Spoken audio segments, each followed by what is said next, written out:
ನಿಜವಾಗ್ಲೂ ಭಾಳ ಖುಷಿ ಆಗ್ತಾಯಿದೆ.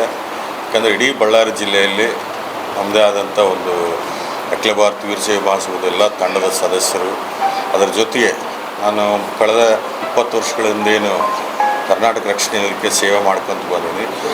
ಅವರು ಕೂಡ ನಮ್ಮೇನು ಕರವೇ ತಂಡದ ಸದಸ್ಯರು ಕೂಡ ಅಧ್ಯಕ್ಷರು ಸೇರಿ ಎಲ್ಲ ತಾಲೂಕು ಅಧ್ಯಕ್ಷರು ಕೂಡ ಆಯಾ ತಾಲೂಕಿನಲ್ಲಿ ಕೂಡ ಎಲ್ಲ ಅನಾಥಾಶ್ರಮಗಳಿಗೆ ಅನ್ನದಾನ ಕಾರ್ಯಕ್ರಮ ಆಗಿರ್ಬೋದು ಮತ್ತು ಆಸ್ಪತ್ರೆಯಲ್ಲಿ ಹಣ್ಣು ಮತ್ತು ಬ್ರೆಡ್ಡು ಹಾಲು ವಿತರಣೆ ಮಾಡುವಂಥದ್ದಾಗಿರ್ಬೋದು, ಈ ರೀತಿ ವಿವಿಧ ಕಾರ್ಯಕ್ರಮಗಳನ್ನು ಇವತ್ತೇನು ಮಾಡ್ತಾಯಿದ್ದಾರೆ. ನಿಜವಾಗ್ಲೂ ನನಗೆ ಭಾಳ ಖುಷಿ ಅನ್ನಿಸ್ತಾ ಇದೆ. ಯಾಕಂದರೆ ಇವತ್ತು ಇಡೀ ಬಳ್ಳಾರಿ ಜಿಲ್ಲೆ ಅನ್ನೋದ್ರೆ ಇಡೀ ರಾಜ್ಯದಲ್ಲಿರುವಂಥ ನಮ್ಮ ಸ್ನೇಹ ಬಳಗ ಕೂಡ ಬೆಳಗ್ಗಿಂದ ಕೂಡ ಎಲ್ಲರೂ ಶುಭ ಹಾರೈಸ್ತಿದ್ದಾರೆ. ಅವರೆಲ್ಲರಿಗೂ ಕೂಡ ನಾನು ಧನ್ಯವಾದಗಳನ್ನು ತಿಳಿಸ್ತಾ ಇದ್ದೀನಿ. ಈಗಾಗಲೇ ಪಂಚಪೀಠಗಳಲ್ಲಾದಂಥ ನಮ್ಮ ಉಜ್ಜಿನಿ ಜಗದ್ಗುರುಗಳಾಗಿರ್ಬೋದು, ಶ್ರೀಶೈಲ ಜಗದ್ಗುರುಗಳಾಗಿರ್ಬೋದು, ಹೀಗೆ ಎಲ್ಲ ಗುರು ಹಿರಿಯರು ಕೂಡ ಆಶೀರ್ವಾದ ಮಾಡಿದ್ದಾರೆ. ಅವರೆಲ್ಲರಿಗೂ ಕೂಡ ನಾನು ಚಿರಋಣಿ.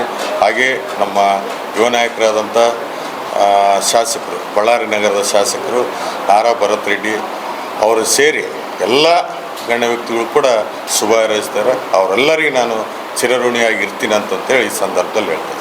ಇಲ್ಲ, ಈ ಸರಿ ನಾವೇನಂದರೆ ಸರಳವಾಗಿ ಯಾವುದೇ ರೀತಿಯಿಂದ ಬೇಡ ಅಂತ ಕೂಡ ಹೇಳಿದ್ರು ಕೂಡ ಒತ್ತಾಯದ ಮೇರೆಗೆ ನಮಗೇನು ಅಭಿಮಾನಿ ಬಳಗ ಮತ್ತು ನಮ್ಮ ಅಖಿಲ ಭಾರತ ವೀರಶೈವ ಮಹಾಸಭಾದ ಎಲ್ಲ ತಂಡದ ಸದಸ್ಯರು ಹಾಗೂ ನಮ್ಮ ಕರವೇ ಬಳಗ ಹಾಗೂ ನಮ್ಮ ಸ್ನೇಹ ಬಳಗ ಅಂತೇಳಿ ಈಗ ಮಂಜುನಾಥ್ ಬಳಿಗಾರ ಆಗಿರ್ಬೋದು, ಕೋಲಾಕ್ ರೆಡ್ಡಿ ಆಗಿರ್ಬೋದು, ಈ ರೀತಿ ನಮ್ಮ ಅಂಗಡಿ ಶಂಕರ್ ಕರವೇ ಜಿಲ್ಲಾಧ್ಯಕ್ಷರಿದ್ದಾರೆ. ಹಾಗೆ ನಮ್ಮ ಮಹಾಸಭಾದ ಜಿಲ್ಲಾ ಪ್ರಧಾನ ಕಾರ್ಯದರ್ಶಿ ಗಂಗಾವತ್ ವೀರೇಶ್ ಅವರಿದ್ದಾರೆ. ಹೀಗೆ ಎಲ್ಲ ನಮ್ಮ ತಂಡದ ಸದಸ್ಯರೇನಿದ್ದಾರೆ ಅವರೆಲ್ಲರೂ ಈ ಸರಿ ಯಾಕಂದರೆ ಸುಮ್ಮನೆ ಬೇರೆ ಯಾವುದು ಬೇಡ ಅಂತಂತೇಳಿ ಬಡವರಿಗೇನಾದರೂ ಒಂದು ಒಳ್ಳೆ ರೀತಿಯಿಂದ ಮಾಡೋಣ ಅಂತಂತೇಳಿ, ಯಾಕಂದರೆ ಬೇರೆ ಬೇರೆ ಪ್ರತಿ ವರ್ಷ ಕೂಡ ನಾವು ಆರೋಗ್ಯ ತಪಾಸಣೆ ಶಿಬಿರ ಆಗಿರ್ಬೋದು, ಹೀಗೆ ಹಲವಾರು ಕಳೆದ 20 ವರ್ಷದಿಂದ ಮಾಡ್ಕೊತ ಬಂದ್ವಿ.